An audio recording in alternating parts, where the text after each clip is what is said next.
ओम शांति। आज 6 जुलाई 2024 बाबा के महावाक्य हैं, मीठे बच्चे, बाप की याद से बुद्धि स्वच्छ बनती है, दिव्य गुण आते हैं। इसलिए एकांत में बैठ अपने आप से पूछो कि दैवी गुण कितने आए हैं। प्रश्न है, सबसे बड़ा आसुरी अवगुण कौन सा है जो बच्चों में नहीं होना चाहिए? उत्तर है, सबसे बड़ा आसुरी अवगुण है किसी से रफ डफ बात करना या कटु वचन बोलना। इसे ही भूत कहा जाता है। जब कोई में यह भूत प्रवेश करते हैं तो बहुत नुकसान कर देते हैं। इसलिए उनसे किनारा कर लेना चाहिए। जितना हो सके अभ्यास करो। अब घर जाना है, फिर नई राजधानी में आना है। इस दुनिया में सब कुछ देखते हुए कुछ भी दिखाई ना दे। ओम शांति। बाप बैठ बच्चों को समझाते हैं, जाना तो है शरीर छोड़कर इस दुनिया को भी भूल जाना है। यह भी एक अभ्यास है। जब कोई शरीर में खिटपिट होती है तो शरीर को भी कोशिश कर भूलना होता है, तो दुनिया को भी भूलना होता है। भूलने का अभ्यास रहता है सुबह को। बस अब वापस जाना है। यह ज्ञान तो बच्चों को मिला है। सारी दुनिया को छोड़ अब घर जाना है। जास्ती ज्ञान की तो दरकार नहीं रहती। कोशिश कर उसी धुन में रहना है। भल शरीर को कितनी भी तकलीफ होती है, बच्चों को समझाया जाता है कैसे अभ्यास करो, जैसे कि तुम हो ही नहीं। यह भी अच्छा अभ्यास है। बाकी थोड़ा समय है, जाना है घर। फिर बाप की मदद है या इनकी अपनी मदद है? मदद मिलती जरूर है और पुरुषार्थ भी करना होता है। यह जो कुछ देखने में आता है वह है नहीं। अब घर जाना है, वहां से फिर अपनी राजधानी में आना है। पिछाड़ी में यह दो बातें जाकर रहती हैं, जाना है फिर आना है। देखा जाता है इस याद में रहने से शरीर के रोग जो तंग करते हैं वह भी ऑटोमेटिकली ठंडे हो जाते हैं। वह खुशी रह जाती है। खुशी जैसी खुराक नहीं। इसलिए बच्चों को भी यह समझाना पड़ता है, बच्चे अब घर चलना है, स्वीट होम में चलना है। इस पुरानी दुनिया को भूल जाना है। इसको कहा जाता है याद की यात्रा। अभी ही बच्चों को मालूम पड़ता है। बाप कल्प कल्प आते हैं, यही सुनाते हैं, कल्प बाद फिर मिलेंगे। बाप कहते हैं, बच्चे अभी तुम जो सुनते हो फिर कल्प बाद भी यही सुनेंगे। यह तो बच्चे जानते हैं। बाप कहते हैं, हम कल्प कल्प आकर बच्चों को मार्ग बताता हूँ। मार्ग पर चलना बच्चों का काम है। बाप आकर मार्ग बताते हैं, साथ में ले जाते हैं। सिर्फ मार्ग नहीं बताते, लेकिन साथ में भी ले जाते हैं। यह भी समझाया जाता है, यह जो चित्र आदि हैं पिछाड़ी में कुछ भी काम नहीं आते। बाप ने अपना परिचय दे दिया है। बच्चे समझ जाते हैं बाप का वर्षा बेहद की बादशाही है। जो कल मंदिरों में जाते थे, महिमा गाते थे, इन बच्चों यानी लक्ष्मी नारायण की बाबा तो इन्हों को भी बच्चे बच्चे कहेंगे ना, जो उन्हों के ऊंच बनने की महिमा गाते थे, अब फिर ऊंच बनने का पुरुषार्थ करते हैं। शिव बाबा के लिए नई बात नहीं, तुम बच्चों के लिए नई बात है। युद्ध के मैदान में तुम बच्चे हैं, संकल्प विकल्प भी इन्हें तंग करेंगे। यह खांसी भी इनके कर्म का हिसाब किताब है, इनको भोगना है। बाबा तुम मौज में है, इनको कर्मातीत बनना है। बाप तो है ही सदा कर्मातीत अवस्था में। हम तुम बच्चों को माया के तूफान आदि कर्म भोग आएंगे, यह समझाना चाहिए। बाप तो रास्ता बताते हैं, बच्चों को सब कुछ समझाते हैं। इस रथ को कुछ होता है तो तुमको फीलिंग आएगी कि दादा को कुछ हुआ है। बाबा को कुछ नहीं होता, इनको होता है। ज्ञान मार्ग में अंधश्रद्धा की बात नहीं होती। बाप समझाते हैं, मैं किस तन में आता हूँ। बहुत जन्मों के अंत के पतित तन में मैं प्रवेश करता हूँ। दादा भी समझते हैं, जैसे और बच्चे हैं, मैं भी हूँ। दादा पुरुषार्थी है, संपूर्ण नहीं है। तुम सब प्रजापिता ब्रह्मा के बच्चे ब्राह्मण पुरुषार्थ करते हो विष्णु पद पाने। लक्ष्मी नारायण कहो, विष्णु कहो, बात तो एक ही है। बाप ने समझाया भी है, आगे नहीं समझते थे। न ब्रह्मा विष्णु शंकर को न अपने आप को समझते थे। अभी तो बाप को ब्रह्मा विष्णु शंकर को देखने से बुद्धि में आता है, यह ब्रह्मा तपस्या करते हैं।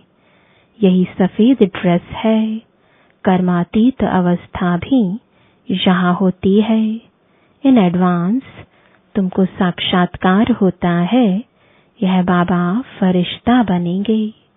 तुम भी जानते हो, हम कर्मातीत अवस्था को पाकर फरिश्ता बनेंगे। नंबरवार तुम जब फरिश्ते बनते हो तब समझते हो कि अब लड़ाई लगेगी। निर्वा मौत, मलू का शिकार, यह बहुत उच्च अवस्था है। बच्चों को धारणा करनी है। यह भी निश्चय है कि हम चक्र लगाते हैं और कोई इन बातों को समझ ना सके। नया ज्ञान है और फिर पावन बनने के लिए बाप याद सिखाते हैं। यह भी समझते हो, बाप से वर्षा मिलता है। कल्प कल्प बाप के बच्चे बनते हैं। 84 का चक्र लगाया है। कोई को भी तुम समझाओ, तुम आत्मा हो, परमपिता परमात्मा बाप है।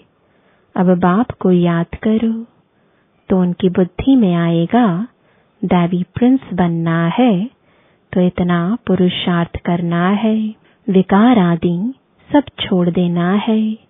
बाप समझाते हैं, बहन भाई भी नहीं, भाई भाई समझो और बाप को याद करो तो वे कर्म विनाश होंगे और कोई तकलीफ नहीं है। पिछाड़ी में और कोई बातों की दरकार नहीं पड़ेगी। सिर्फ बाप को याद करना है, आस्तिक बनना है। ऐसा सर्वगुण संपन्न बनना है। लक्ष्मी नारायण का चित्र बड़ा एक्यूरेट है। सिर्फ बाप को भूल जाने से दैवी गुण धारण करना भी भूल जाते हैं। बच्चे एकांत में बैठ विचार करो, बाबा को याद करके हमको यह बनना है, यह गुण धारण करना है। बात तो बहुत छोटी है। बच्चों को कितनी मेहनत करनी पड़ती है, कितना देह अभिमान आ जाता है। बाप कहते हैं, देही अभिमानी भव। बाप से ही वर्षा लेना है। बाप को याद करेंगे तब तो किचड़ा निकलेगा। बच्चे जानते हैं अभी बाबा आया हुआ है। ब्रह्मा द्वारा नई दुनिया की स्थापना करते हैं। तुम बच्चे जानते हो स्थापना हो रही है। इतनी सहज बात भी तुमसे खिसक जाती है। एक अलफ है, बेहद के बाप से बादशाही मिलती है।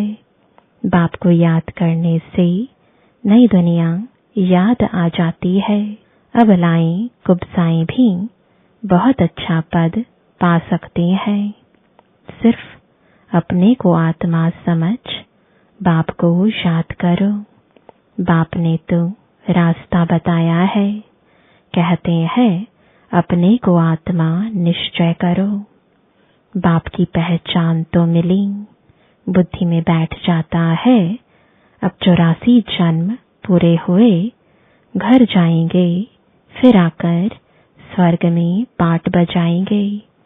यह प्रश्न नहीं उठता कि कहाँ याद करूं, कैसे करूं। बुद्धि में है कि बाप को याद करना है। बाप कहाँ भी जाए तुम तो उनके ही बच्चे हो ना। बेहद के बाप को याद करना है।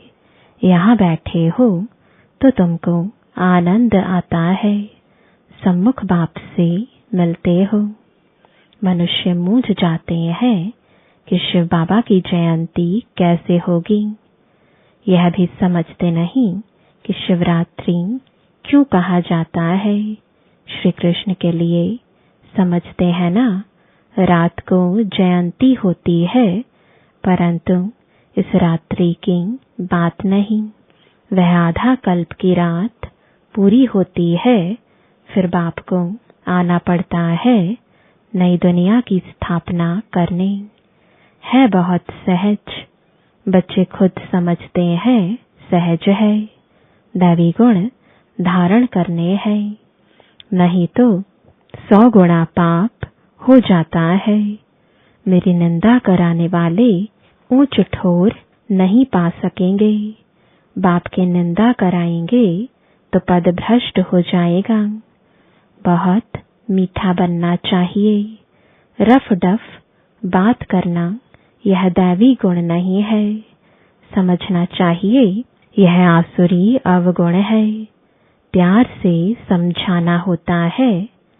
यह तुम्हारा दैवी गुण नहीं है। यह भी बच्चे जानते हैं। अभी कलयुग पूरा होता है। यह है संगम युग। मनुष्यों को तो कुछ पता नहीं है। कुंभकर्ण की नींद में सोए पड़े हैं। समझते हैं 40,000 वर्ष पड़े हैं।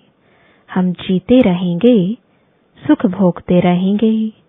यह नहीं समझते दिन प्रतिदिन और ही तमो प्रधान बनते हैं। तुम बच्चों ने विनाश का साक्षात्कार भी किया है। आगे चलकर ब्रह्मा का, श्री कृष्ण का भी साक्षात्कार करते रहेंगे। ब्रह्मा के पास जाने से तुम स्वर्ग का ऐसा प्रिंस बनेंगे। इसलिए अक्सर करके ब्रह्मा और श्री कृष्ण दोनों के साक्षात्कार होते हैं। कोई को विष्णु का होता है, परंतु उनसे इतना समझ नहीं सकेंगे। नारायण का होने से समझ सकते हैं। यहाँ हम जाते ही हैं देवता बनने के लिए। तो तुम अभी सृष्टि के आदि मध्य अंत का पाठ पढ़ते हो। पाठ पढ़ाया जाता है याद के लिए। पाठ आत्मा पढ़ती है। देह का भान उतर जाता है। आत्मा ही सब कुछ करती है। अच्छे अथवा बुरे संस्कार आत्मा में ही होते हैं। तुम मीठे मीठे बच्चे 5000 वर्ष के बाद आकर मिले हो। तुम वही हो। फीचर्स भी वही हैं। 5000 वर्ष पहले भी तुम ही थे। तुम भी कहते हो 5000 वर्ष बाद आप वही आकर मिले हो जो हमको मनुष्य से देवता बना रहे हो। हम देवता थे, फिर असुर बन पड़े हैं। देवताओं के गुण गाते आए, अपने अवगुण वर्णन करते आए। अब फिर देवता बनना है, क्योंकि दैवी दुनिया में जाना है। तो अब अच्छी रीति पुरुषार्थ कर ऊंच पद पाओ। टीचर तो सबको कहेंगे ना, पढ़ो। अच्छी मार्क्स में पास हो तो हमारा भी नाम बाला और तुम्हारा भी नाम बाला होगा। ऐसे बहुत कहते हैं, बाबा आपके पास आने से कुछ निकलता ही नहीं, सब भूल जाते हैं, आने से ही चुप हो जाएंगे। यह दुनिया जैसे कि खत्म हुई पड़ी है, फिर तुम आएंगे नई दुनिया में। वह तो बड़ी शोभनिक नई दुनिया होगी। कोई शांति धाम में विश्राम पाते हैं, कोई को विश्राम नहीं मिलता है। ऑल राउंड पार्ट है, परंतु तमो प्रधान दुख से छूट जाते हैं। वहां शांति सुख सब मिल जाता है। तो ऐसे अच्छी रीति पुरुषार्थ करना चाहिए। ऐसे नहीं कि जो नसीब में होगा, नहीं, पुरुषार्थ करना चाहिए। समझा जाता है कि राजधानी स्थापन हो रही है। हम श्रीमत पर अपने लिए राजधानी स्थापन कर रहे हैं। बाबा जो श्रीमत देने वाला है, वह खुद राजा आदि नहीं बना है। उनकी श्रीमत से हम बनते हैं। नई बात है ना, कभी कोई ने न तो सुनी न देखी। अभी तुम बच्चे समझते हो, श्रीमत पर हम वैकुंठ की बादशाही स्थापन करते हैं। हमने अनगिनत बार राजाई स्थापन की है, करते और गवाते हैं। यह चक्र फिरता ही रहता है। पादरी लोग जब चक्र लगाने निकलते हैं तो और कोई को देखना भी पसंद नहीं करते हैं, सिर्फ क्राइस्ट की ही याद में रहते हैं, शांति में चक्र लगाते हैं। समझ है ना, क्राइस्ट की याद में कितना रहते हैं। जरूर क्राइस्ट का साक्षात्कार हुआ होगा। सब पादरी ऐसे थोड़े ही होते हैं। कोटों में कोई तुम्हारे में भी नंबरवार है। कोटों में कोई ऐसी याद में रहते होंगे। ट्राई करके देखो और कोई को नहीं देखो। बाप को याद करते स्वदर्शन चक्र फिराते रहो, तुमको अथाह खुशी होगी। श्रेष्ठाचारी देवताओं को कहा जाता है, मनुष्यों को भ्रष्टाचारी कहा जाता है। इस समय तो देवता कोई है नहीं। आधा कल्प दिन, आधा कल्प रात, यह भारत की ही बात है। बाप कहते हैं, मैं आकर सबकी सदगति करता हूँ। बाकी जो और धर्म वाले हैं, वह अपने अपने समय पर अपने धर्म की आकर स्थापना करते हैं। सब आकर यह मंत्र ले जाते हैं। बाप को याद करना है। जो याद करेंगे वह अपने धर्म में ऊंच पद पाएंगे। तुम बच्चों को पुरुषार्थ करके रूहानी म्यूजियम अथवा कॉलेज खोलने चाहिए। लिख दो, विश्व की अथवा स्वर्ग की राजाई सेकंड में कैसे मिल सकती है, आकर समझो। बाप को याद करो तो वैकुंठ की बादशाही मिलेगी। अच्छा, मीठे मीठे सिकिलदे बच्चों प्रति माता पिता बाप दादा का याद प्यार और गुड मॉर्निंग। रूहानी बाप की रूहानी बच्चों को नमस्ते। रूहानी बच्चों की रूहानी बाप दादा को गुड मॉर्निंग और नमस्ते। धारणा के लिए मुख्य सार है। पहला, चलते फिरते एक बाप की ही याद रहे और कुछ देखते हुए भी दिखाई ना दे, ऐसा अभ्यास करना है। एकांत में अपनी जांच करनी है कि हमारे में दैवी गुण कहाँ तक आए हैं। दूसरा, ऐसा कोई कर्तव्य नहीं करना है जिससे बाप की निंदा हो। दैवी गुण धारण करने हैं। बुद्धि में रहे अभी घर जाना है, फिर अपनी राजधानी में आना है। वरदान है सेवाओं में शुभ भावना की एडिशन द्वारा शक्तिशाली फल प्राप्त करने वाले सफलता मूर्त भव। जो भी सेवा करते हो उसमें सर्वात्माओं के सहयोग की भावना हो, खुशी की भावना व सद्भावना हो, तो हर कार्य सहज सफल होगा। जैसे पहले जमाने में कोई कार्य करने जाते थे तो सारे परिवार की आशीर्वाद लेकर जाते थे, तो वर्तमान सेवाओं में यह एडिशन चाहिए। कोई भी कार्य शुरू करने के पहले सभी की शुभ भावनाएं, शुभ कामनाएं लो। सर्व की संतुष्टता का बल भरो, तब शक्तिशाली फल निकलेगा। स्लोगन है, जैसे बाप जी हाजिर कहते हैं वैसे आप भी सेवा में जी हाजिर जी हजूर करो तो पुण्य जमा हो जाएगा। ओम शांति।